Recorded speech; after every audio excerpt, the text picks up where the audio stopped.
Hello guys, what's up? At ako ito si Jello, ang nag-iisang charotero sa buhay mo. At ngayong araw nga guys, ay kung mapapansin nyo nga, ay nandito nga kami sa Essential Mall ng aking kaibigan na si Tol Andy. At syempre naghahanap nga kami ng cakes dyan na pwede namin irigalo kasi nga magbe-birthday ng isa naming kaibigan. O di surprise na lang sa kanya yan. At naglakad na nga kami guys, papunta doon sa may signal. At ayan nga yung Arca South. At talaga naman sobrang init kasi ba naman, katanghali ang tapat. At ang init nga, kasing init ko, siyawat lang po. After nga namin guys maglakad ng mahabang lakaran ng kaibigan ko ay pumunta kami sa isang store para maghanap naman kami ng kandila at kutsilyo kasi nga wala kaming gagamitin pagdating dun sa kaibigan ko at ayan nga naghanap-hanap na siya dyan. Syempre habang busy siya mag-video-video muna ako, ayun no. So yun nga guys, after nga namin doon sa store, ay samahan na kami ng tricycle. Papunta naman doon sa aming pupuntahan talaga na kaibigan. At syempre, medyo nga hindi maganda yung aking pakiramdam dyan. At sasalubong nga ako ng bagong taon. Talagat naman para may trangkaso pa ako.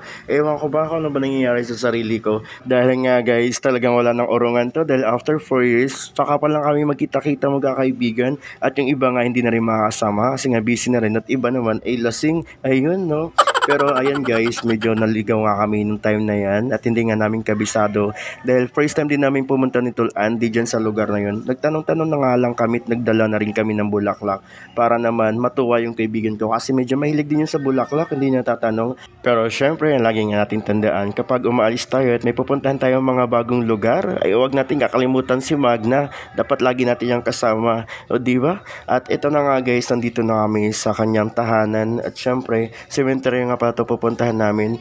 Yes guys, at ang kaibigan namin ay 4 years ago na namayapat, namimiss na rin nga namin at ngayon lang kami nagkaroon ng pagkakataon na makadalaw ng kaibigan ko dahil ngayon lang kami nagkaroon talaga ng time at talagang free time to. So ayun guys, after nga namin maganda ligaw-ligaw at syempre mahilo ni Tol Andy ay natagpuan din namin yung puntod ni Tol GR at andito lang pala si Tol GR. Sana nag-chat ka na, chot lang po.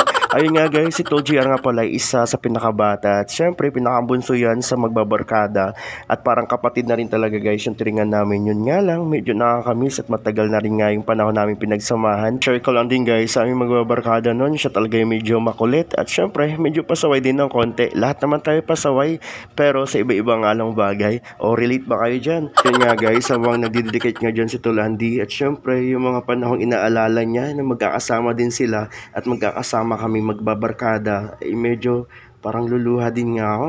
Pero parang alam mo yung pakiramdam na kaharap lang namin yung taong sinasabihan namin.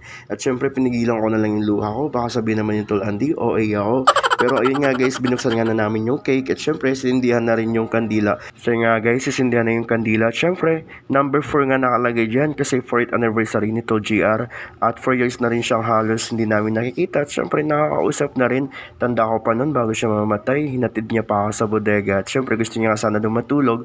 Kasi yung mga anak niya naman umiiyak. At hindi yung papayag, kaya hinatid ko ulit siya doon, pauwi naman, pero ayaw niya magpahatid.